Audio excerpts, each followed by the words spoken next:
भारतीय राज्यघटनेचे शिल्पकार, विश्वभूषण महामानव, भारतरत्न डॉक्टर बाबासाहेब आंबेडकर, माता भीमाई, माता रमाई, माता सावित्रीमाई, माता अहिल्यादेवी या सर्वांना वंदन करते.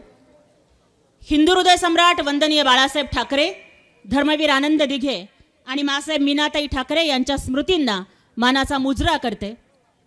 आज या ठिकाणी ज्यांचं थोड्याच वेळात आगमन होणार आहे ते महाराष्ट्र राज्याचे संवेदनशील मुख्यमंत्री माननीय नामदार एकनाथभाई शिंदे साहेब, कोकणचा ढाण्या वाघ, शिवसेनेची मुलूक मैदानी तोफ, सन्माननीय माजी पर्यावरण मंत्री नामदार रामदासभाई कदम साहेब, दापोलीचे लाडके आमदार सन्माननीय योगेशदादा कदम साहेब, आमच्या कोकणच्या लाडक्या वहिनी साहेब श्रेयाताई कदम आणि उपस्थित सर्व सन्माननीय विचारमंच महायुतीचे सर्व पदाधिकारी. सन्माननीय मुख्यमंत्री महोदयांचं काही क्षणातच इथे आगमन होणार आहे. पण खरं तर आदरणीय श्रेया वहिनी आणि योगेश दादा, तुमचं आम्हाला हेवा वाटतोय. कारण बघा की दापोली ही भारत रत्नांची भूमी म्हणून ओळखली जाते. महाराष्ट्रामध्ये जेवढे भारतरत्न झाले, मग डॉक्टर बाबासाहेब आंबेडकरांचं मूळ गाव या दापोली मतदारसंघातलं. महर्षी धोंडो केशव कर्वे असतील, पावा काणे असतील किंवा लोकमान्य टिळक असतील किंवा साने गुरुजी, या सर्वांची भूमी म्हणून दापोली ओळखली जाते. कि वो ताजमहल अगर प्यार की निशानी है, वो ताजमहल अगर प्यार की निशानी है, तो रायगढ़ किला एक शेर की कहानी है. तो रायगड याच कोकणच्या भूमीमध्ये वसलेला, त्या छत्रपती शिवरायांचा पदस्पर्शानं पुनीत झालेली ही भूमी. आणि न्यायाची ते तलवार होऊन गेले, न्यायाची ते तलवार होऊन गेले, अन्यायाच्या विरोधामध्ये प्रहार होऊन गेले. होते गरीबच पण कोहिनूर होऊन गेले आणि वर्गाच्या बाहेर बसून सुद्धा या देशाचं संविधान लिहून गेले. तर डॉक्टर बाबासाहेब आंबेडकर, त्यांचं मूळ गाव आंबावडे, हे दापोली मतदारसंघातलं. श्रेया वहिनी, आज तुम्ही आणि दादा खूप नशीबवान आहात. बाबासाहेबांची जन्मभूमी सुद्धा इथलीच, बाबासाहेबांचं मूळ गाव आंबावडे सुद्धा इथलंच. आणि त्या वादळाची सावली बनून बाबासाहेबांना भारताची राज्यघटना लिहायला प्रेरित करणाऱ्या माता रमाईचं माहेरघर वणन सुद्धा तुमच्या मतदारसंघामध्ये येतं.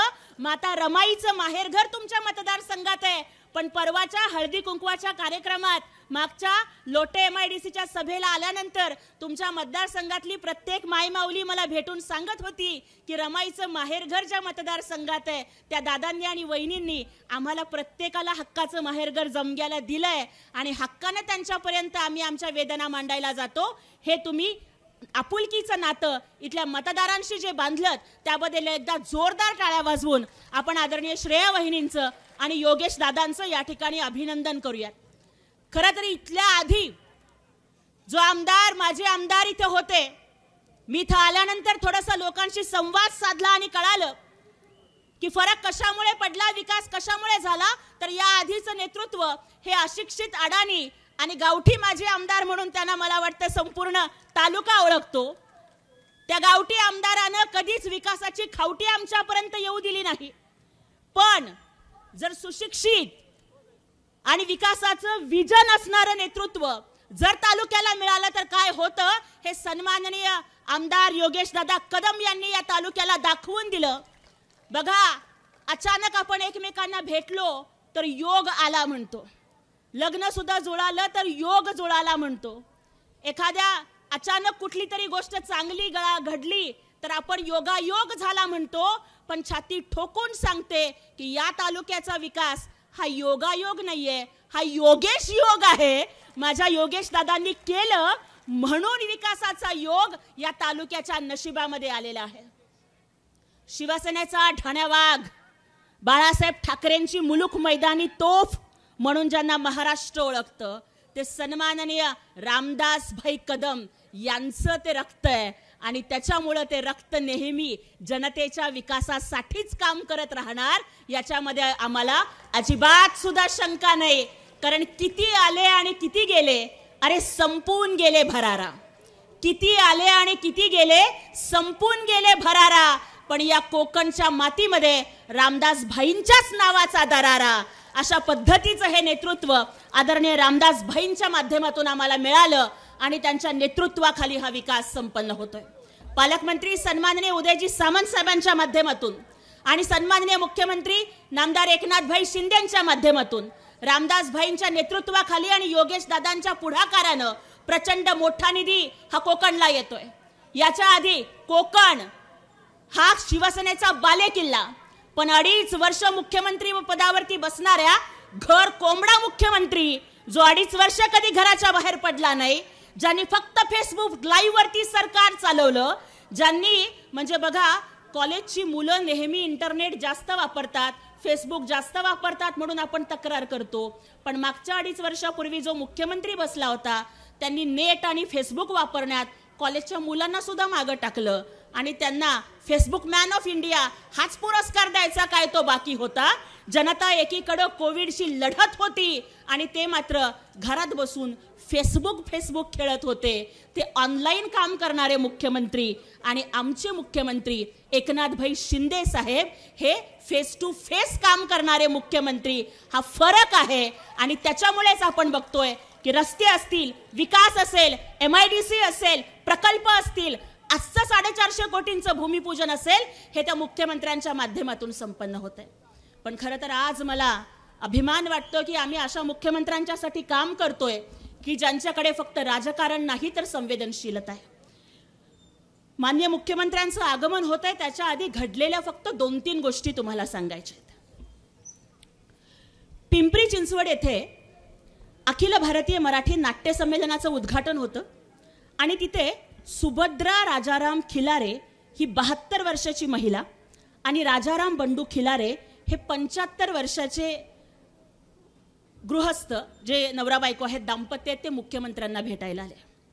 सुभद्राबाई खिलारे आणि राजाराम बंडू खिलारे 72-75 वय, पुढं मागं कुणी नाही, मूलबाळ नाही आणि एका छोट्याशा 1 रूमच्या घरामध्ये ते राहत होते। नवरा आजारी पडल्यानंतर त्या सुभद्राबाई खिलारे नावाच्या मायमाऊलीनं होतं नव्हतं अंगावरचं सोनं नाणं विकलं, कर्ज काढलं, तरी सुद्धा बघा की महाराष्ट्रातल्या कुठल्याही महिलेला अंगावरच्या सोन्यापेक्षा कपाळावरचं कुंकू तिचा सगळ्यात मोठा दागिना असतो।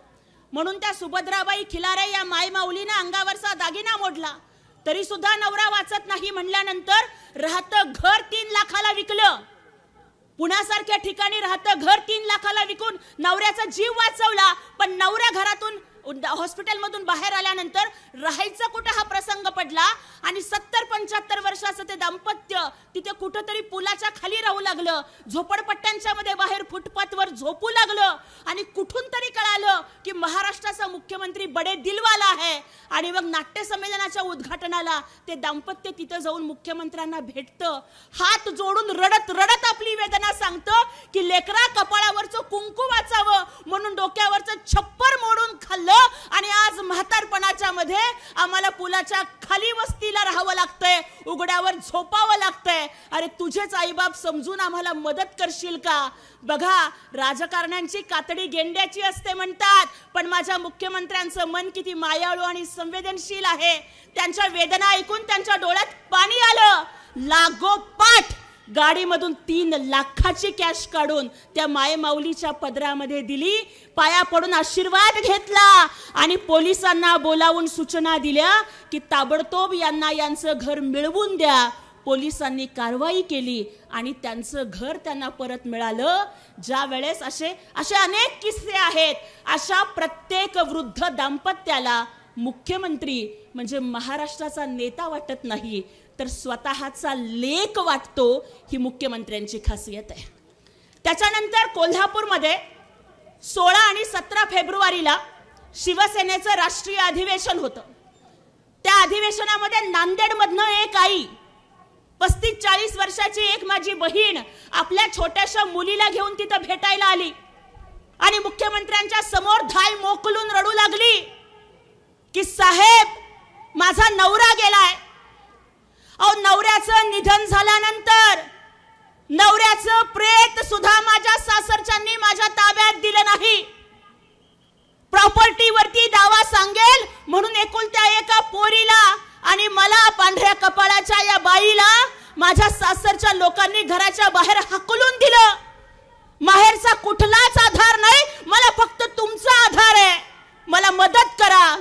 त्यावेळेस ताबडतोब सगळ्या प्रशासनाला बोलावून तिला मदत करा आणि सासरच्या घराचा जे काही कायदेशीर भाग असेल तो मिळवून द्या हे तर सांगितलंच, पण त्याचबरोबर ताबडतोब स्वतःच्या सेक्रेटरीला सांगून 5 लाखाची तातडीनं मदत त्या मायमाऊलीला साहेबांनी केली आणि सांगितलं की घाबरू नकोस, इथून पुढे लक्षात ठेव, माहेर नाही असं बोलू नकोस, कारण तुझा भाऊ एकनाथ शिंदे अजून जिवंत आहे. आणि मग या महाराष्ट्रातल्या प्रत्येक आडल्या नडलेल्या बहिणीला महाराष्ट्राचा मुख्यमंत्री हा फक्त मुख्यमंत्री वाटत नाही, तो आपला भाऊ वाटतो. कारण का माहितीये, अरे रक्ताचं नातं असलेल्या पाठीवर पाठ देऊन, पाठीवर पाय देऊन जन्माला आलेला भाऊ सुद्धा मी जेव्हा राखी बांधते तेव्हाच ओवाळणी देतो, मी जेव्हा भाऊबीजेला ओवाळते तेव्हाच ओवाळणी घालतो. अरे दिल्या घरी नांदावं म्हणून दुःखाचा संसार सुद्धा हसत हसत करणाऱ्या आम्ही महाराष्ट्राच्या लेकी 5-50 रुपये वाचावेत म्हणून रिक्षानं न जाता पायी चालत जातो. भाजीवाल्याकडं मेथीची भाजी देताना कोथिंबीर फ्री दे की म्हणून वाद घालतो. अंगावरचं दुखणं अंगावर काढतो, कारण डॉक्टरकडे गेलं तर 50-100 रुपये लागतील आणि किडूक मिडूक संसाराला जोडतो. पण रक्ताचा भाऊ सुद्धा वर्षातनं 2दा ओवाळणी देतो. पण जेव्हा जेव्हा एसटीत बसतो, तिकीट काढतो, 50 रुपयाचं तिकीट 25ला मिळतं, 100चं तिकीट 50ला मिळतं, 500चं तिकीट 250ला मिळतं आणि परत येणारा तो पैसा माझ्या भावानं, महाराष्ट्राच्या मुख्यमंत्र्यानं या महाराष्ट्रातल्या बहिणीला दिलेली ओवाळणी असते. अरे रक्ताचा भाऊ सुद्धा 2 वेळा ओवाळणी देतो, पण एसटीचं प्रत्येक वेळा तिकीट काढल्यानंतर ओवाळणी देणारा भाऊ या महाराष्ट्रानं पहिल्यांदा बघितला. म्हणून ते आमच्यासाठी मुख्यमंत्री नाही आहेत, ते आमच्यासाठी मोठे भाऊ आहेत, ते आमच्यासाठी आमचा कुटुंब प्रमुख आहेत. कारण याच्या आधीच्या मुख्यमंत्र्यांच्या सारखं माझं कुटुंब माझी जबाबदारी म्हणत, हम दो हमारे दो म्हणत स्वतःच्या लेकरा बाळांच्या पुरतं ते मर्यादित नाही राहिले. एबीपी माझा, उघडा डोळे बघा नीट.